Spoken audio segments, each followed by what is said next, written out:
Bonsoir au sommaire de ce journal. Partira pas, le tête-à-tête Raj Dayal-Pravin Jugnauth ce vendredi n'a pas révélé grand-chose. L'ancien ministre MSM maintient le flou sur son prochain move. La dingue gagne du terrain, on compte désormais 107 cas à Maurice. Le ministère de la Santé tire à la sonnette d'alarme. Le DPP fait appel du jugement contre Michel de Ravel de Langentière. La magistrate Niroshni Ramsundar a été indulgente, dit-il, dans ses points d'appel. L'ONGP de Stop prévoit une manifestation le 8 mai prochain. Le chef juge Eddy Balancy porte plainte à la police pour tentative de meurtre. Il accuse un conducteur d'autobus d'avoir foncé sur lui. Dans le cahier international, l'archipel des Comores meurtri après le passage du cyclone Kenneth. Va-t-il démissionner de son poste de député de la circonscription numéro 9 ? Raj Dayal est resté évasif sur le sujet. Pressé de questions à sa sortie d'une réunion qu'il a eue avec le Premier ministre Pravin Jugnauth ce vendredi après-midi, l'ex-ministre de l'Environnement a lancé ceci à l'égard d'une journaliste. Insistez, pas moi, c'est à moi, moi milité à moi. Raj Dayal précise avoir exposé son état d'esprit au chef du gouvernement lors de son tête-à-tête. J'ai rencontré le Premier ministre, je lui ai dit ce que j'avais à dire, je vous communiquerai toute décision en temps et lieu, a-t-il déclaré. On a gagné une rencontre avec le Premier ministre et moi pour communiquer les autres détails et incessamment. Vous démissionnez ou pas vous démissionnez? Merci. Non, mais où nous avons le Premier ministre, où tu dis à nous, cette semaine-là, pour une deuxième étape. Mon fille répond deuxième étape, c'est mon Premier ministre. Et mon Dieu, c'est que je vais vous dire. Et les autres bandes affaires qui prennent là, en temps et lieu, je communique aux autres. Je promets ça. Ou encore en mode réflexion là? Je dépasse ça en mode là, dans la discussion là. Négociation peut-être? Non, je dis mon Dieu, c'est tout. Ou Madame, mon cause ali, mon diali, mon state of mind, mon diali, c'est que mon apoudier. Lui comme leader, il assume ses responsabilités et moi, je assume mes responsabilités. Et si là pour communiquer avec la presse, parce que moi, je suis politique, automatiquement, vous faites. Quand okay? on croit jamais tard. Madame, attends. Non, fini là. Terminé. On va vous démissionner, veut dire. Terminé, je ne vais pas dire où là. Jusqu'à quand on donne le Premier ministre pour considérer ou pas une demande? Mon fille répond, madame. Jusqu'à quand est-ce qu'on dit le Premier ministre une time frame? Mon fille répond, madame. Qui le Premier ministre Injaou? Prends patience, entendez. Qui l'Injaou l'aura affidavit de jurer là? Il faut insister, mais en moi, insister, vous connaissez mon militaire, moi. Insister, moi, c'est moi. Oui, c'est 28 soldats. Mais quand le Premier ministre Injaou l'aura affidavit là? Mon Dieu, c'est qui m'en a pour dire, ok? Terminé? La dingue prend de l'ampleur, 107 cas enregistrés à ce jour. Rien qu'à Rochebois, 29 cas ont été recensés en 4 jours. Le ministère de la Santé tire la sonnette d'alarme. Le directeur des services de santé au ministère, le docteur Vasantra Gajadar, affirme que des patients sont réticents à se faire hospitaliser, tout en sachant qu'ils sont touchés par cette fièvre. Les autorités seront intransigeantes envers ceux qui refusent de se faire soigner. Les contrevenants risquent une amende et même l'emprisonnement selon la loi.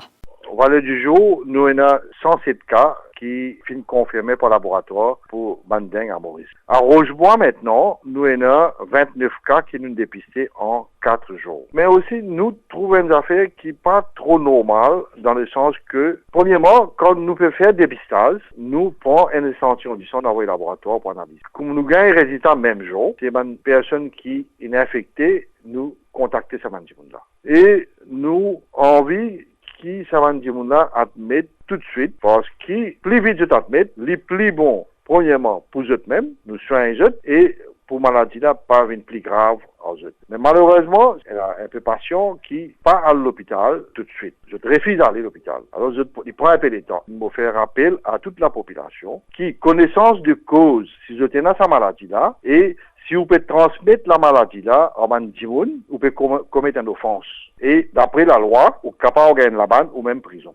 Une habitante de 4 Cocos, âgée de 19 ans, accuse son cousin de l'avoir agressé sexuellement à 2 reprises, la première fois en décembre 2018 et la seconde en mars 2019. Sa sœur Benjamin, âgée de 16 ans, allègue avoir été également abusée par le cousin. Dans une déposition consignée au poste de police de Bellemare jeudi dernier, l'aîné raconte que son cousin, âgé de 30 ans, s'était introduit chez elle en décembre 2018. Peu après la fête de Noël, ce jour-là, dit-elle, il aurait eu des relations sexuelles avec elle sans son consentement. La jeune femme s'est murée dans son silence après son agression de peur que ses parents ne l'agressent. Et ce n'est pas tout. Sa sœur Benjamin, âgée de 16 ans, allègue avoir aussi été violée par le cousin en question.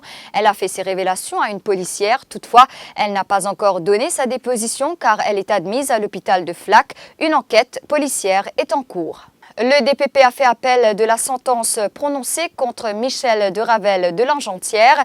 Cet homme d'affaires de 58 ans, habitant à Marin, avait été trouvé coupable sous 21 chefs d'accusation d'attentat à la pudeur. La Cour intermédiaire lui a imposé mercredi 3 cautions de bonne conduite de 20 000 roupies, 10 000 roupies et 30 000 roupies. Le DPP, dans ses points d'appel, souligne entre autres que la sentence est unduly lenient. Joseph Michel de Ravel de Langentière avait plaidé coupable sous 14 accusations. L'ONGP de Stop annonce pour sa part la tenue d'une marche pacifique prévue pour le mercredi 8 mai pour protester contre les agissements des pédophiles.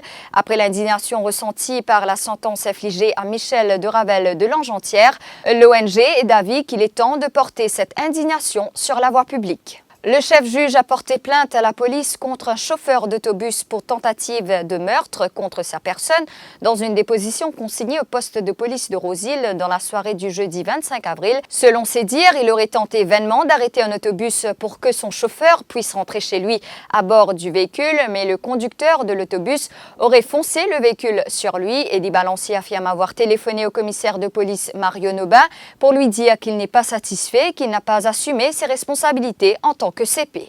Le ministre de la Sécurité sociale et de l'Environnement, Étienne Sinatambo, a réagi sur la mobilisation des sinistrés depuis ces derniers jours pour obtenir une indemnisation financière de l'État suite aux dernières fortes pluies. À sa sortie du Conseil des ministres cet après-midi, Étienne Sinatambo a lancé que ceux qui sont en règle seront payés. C'est le 5e jour de rassemblement de même sinistrés. Est-ce qu'il y a une décision aujourd'hui de compensation, peut-être une révision des procédures?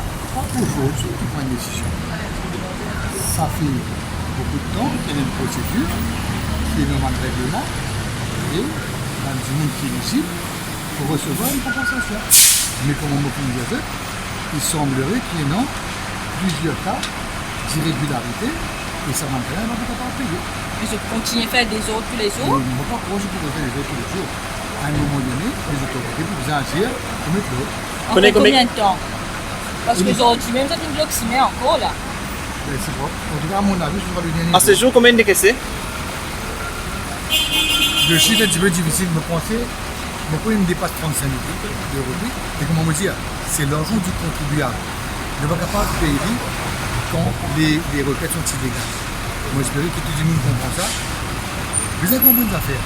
C'est que le gouvernement vote plus que 24 milliards de roupies pour venir en aide pour des gens vulnérables dans nos pays.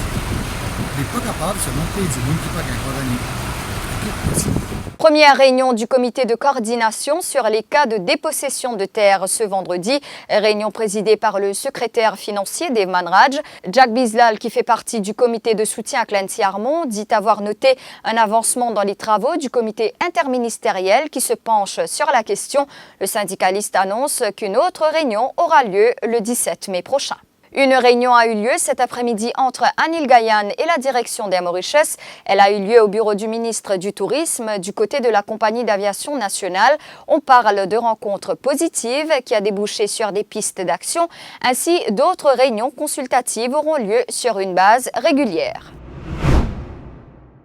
Après le passage dans la nuit de mercredi à jeudi du cyclone Kenneth, les Comoriens se sont réveillés sous le choc. Dans le pays, on déplore 3 victimes selon les autorités, surtout de nombreux dégâts matériels. Les logements Toll ont été littéralement soufflés par le cyclone.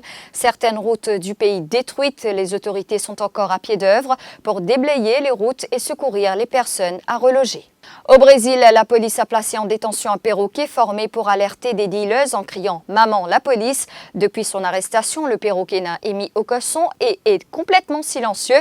Âgé de 5 ans, le perroquet doit réapprendre à voler, ce qui devrait prendre 3 mois. Après cela, les soigneurs du zoo espèrent pouvoir libérer l'animal pour qu'il retourne à la vie sauvage au nord du Brésil. C'est ici que prend fin cette édition. Merci de l'avoir suivi. L'information continue sur le www.defimedia.info.